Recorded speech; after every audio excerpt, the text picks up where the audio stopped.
Greetings, gardeners. It's late June, the first full day of summer here in the Bay Area, and the corn is over my head at the moment, and so that's what I'd like to talk about today. I have left my work overalls on today because I'm out here in the corn patch. Yeah, there's a lot to be said about corn. It's one of my favorite plants, and there's all kinds of plants in the world out there, and I have a pretty good list of plants that I think are really awesome, but corn definitely sits into that list, somewhere right around the center. I think it's one of the most incredible crops that the human race actually has. One of the things about corn that I think is outstanding is the fact that corn does not require any large mechanized society in order to be able to process it at every level, right down to the most primitive of societies, tribal type societies with no machines, no wheel, and so on, all the way up to our society today where there's giant combines going through the cornfields and all that.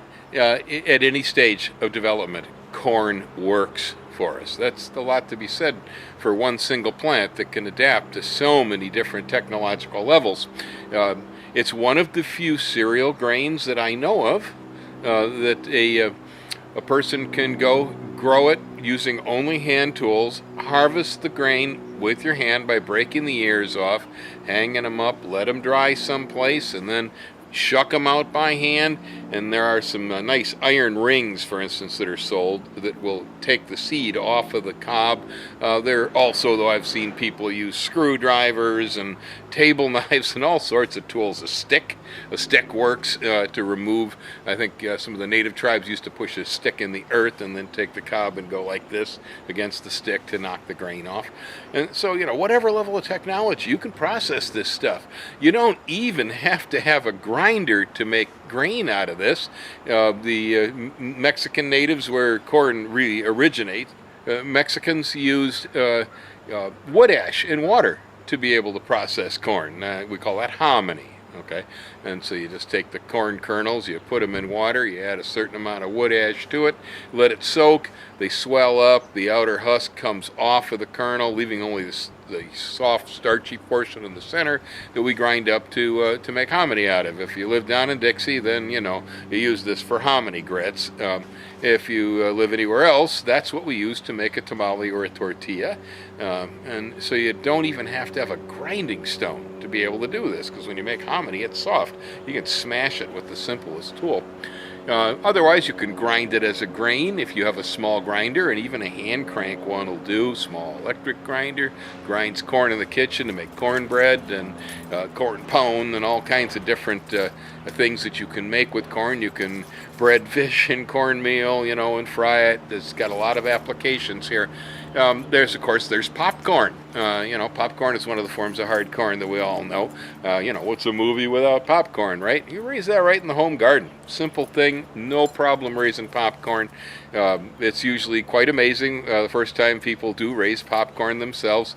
The reaction you get from people when you're popping your own popcorn. It's like, whoa, this was supposed to be some special secret, or you needed machines or something. No, the corn just does it by itself. It's kind of fun, too, if you get it on a cob and you take a whole cob of popcorn, put it in a paper bag, close it up good, stick it inside a microwave and punch it for a few minutes. It will literally blow the corn right off of the cob, fill the bag up with popcorn, and then you can pull the cob out of the center with popcorn all the way around it. So you get popcorn on the cob. Pretty neat. There's all sorts of different hard corns out there too for grinding. You've got flint corns, you've got flour corns, there's the starchier ones, the harder ones, and so on. Corn makes, of course, whiskey. You can ferment corn, come up with corn mash and then turn it into Jack Daniels and so on. I mean, this stuff is just so many different possible ways you can use corn. In a way, corn gets a bad rap in our country today because technology has probably overused it. They made corn syrup out of it, and that stuff got into everything. So, we all got tracers of corn carbon in us, I guess, by now. Not that that's really the worst thing. I suspect if you analyze the skeletons of ancient Mexicans, you'd also find out they were mostly corn too. It was the predominant grain. But, you know, it kind of gets a bad rap. We don't really look at it. Monsanto and a lot of these other genetic engineering companies have completely messed up corn, because corn is the most promiscuous crop on earth. The pollen from corn will drift for miles and miles and miles on the wind. And of course, they've inserted all sorts of strange things into the genome that never really should have been in there to begin with. And so then that stuff drifts around, cross-pollinates non-GMO corn, and really messes it up for the rest of us who just want to live on planet Earth, and we think corn is dandy just the way it is, and you didn't need to insert AIDS vaccines, industrial adhesives, or you know, any of these other really bizarre things that they have inserted into the corn genome. It was the worst possible plant on earth they could have considered doing this to. Almost anything else will tend to stay more towards itself as far as spreading its genes around, but not corn. You know, corn is everywhere, and so it showed very little thought on their process.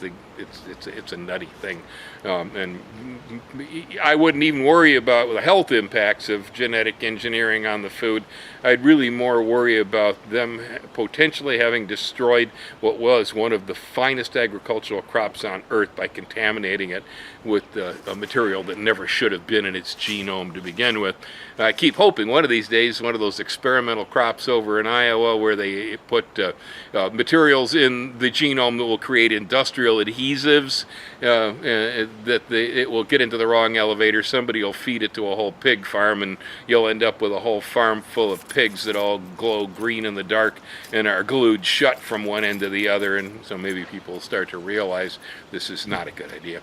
Anyway, back to the beauty side of corn, and the beauty side of corn is it's popcorn, it's grinding corn, it's tamales, it's tortillas, and then of course I haven't said a word about the fact that it's sweet corn, and everybody loves sweet corn, and it's right here behind me. There is nothing like raising it in your own garden. If you buy it in the store, you may or may not get a good quality of product. It really depends.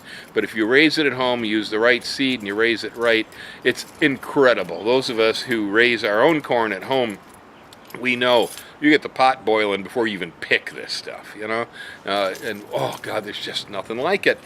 And again, it's an easy crop. The only negatives, I could say it all, about corn: it takes a lot of water, it takes quite a bit of fertilizer, especially the N, the first one on the bag, and the nitrogen, and it takes a fair amount of space. So if you have a really tiny garden, you really can't deal with corn. But if you have a reasonable sized garden, corn's friendly. Corn will give you a good yield. Let's take a look here at what's going on behind me. So as we look close here, what do we see? We see 2 ears on a single stalk, right? If we go through my patch, I think that we'll see that most of the corn has 2 ears on it at least, and I've got a few here even poking 3. I see a 3-ear stalk. If you feed your corn properly, you are going to get at least a couple of ears off of it.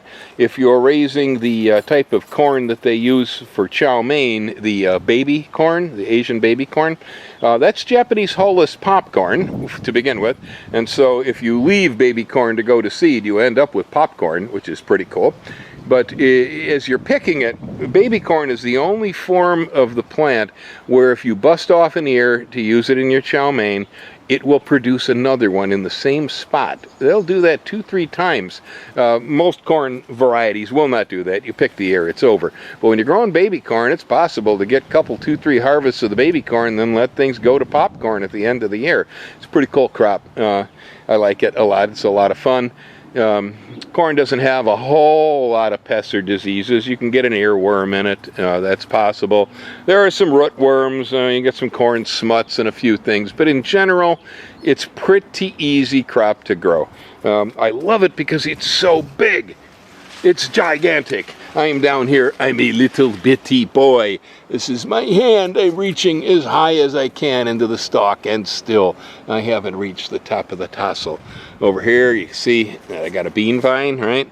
So right over here, we got one of the sisters. It's the bean. The Native Americans used to grow the 3 sisters in combination, which was corn, squash, and beans. So using the three sisters in your planting is another way that you can actually get a little bit more out of the space when you're raising corn. Down here I've got squash. This is spaghetti squash. That's one of the sisters. It's growing along the edges of the patch. There's another one of the sisters over here. That's my summer squash. So I have zucchini growing along my corn. And then right over here, nice manageable poles up alongside the stalks, we have the beans, which is the other sister. So we got the corn, we got the beans, and we got the squash, all in a combined patch over here. I've tucked in a fourth sister. I have Ace tomatoes here down at the bottom of the corn row on the sunny side, and that's working out for me too. So you can get other crops mixed in with your corn, and it will work. So I love growing corn just because of its nature. Take a small seed, put it in the ground in spring, and boom, it shoots up, and you end up with these stalks here full of nice tasty ears growing up and up and up and up and up and up like that, straight to the sun. It's just such a fun plant. It's really lovely. If you haven't raised much corn in your life, try it. There's a variety of this plant that will raise in every state of the union. There are indigenous varieties from the American Southwest, like the Hopi Blues and Zuni Blue and stuff like that grow way down into the deserts, unirrigated even. There are old heirloom varieties of white man's corns that make really good grinding corns. There are other Native American varieties like Mandan Bride from Dakotas that produce colored corns and are also really good to eat as flour. This one right here is a Hawaiian Super Sweet. This is bred by the University of Hawaii in Manoa. It is an extremely sweet corn. It is very special. It's got shoe peg kernels, really tiny, small, numerous kernels. It's distinct and unique in the sweet corn world. Those of you who've eaten sweet corn over on Maui, or especially over on the Big Island, they like to call this stuff Puna sweet, from the Puna district over there. This is a chef specialty. The Hawaiian sweet corn is unlike the mainland corn. For years I grew a lot of mainland varieties, but after traveling and hanging in Hawaii for a while, I got hooked on this one. This is my favorite sweet corn. It's a little late. It takes a while to grow. I won't be getting any until July. It's 22nd of June now. So, you know, it takes its sweet time to make a crop, considering it was bred for America's only tropical state. But this is a great corn. There's a corn for everybody. We claim, you know, that we're an oil economy or we're a technological economy, but truth of the matter is America is still based on corn. They're still based on corn, just like the Aztecs were. It was the bottom of their economy. If we remove the corn from the cornfields, I think we'd go into an economic collapse in this country.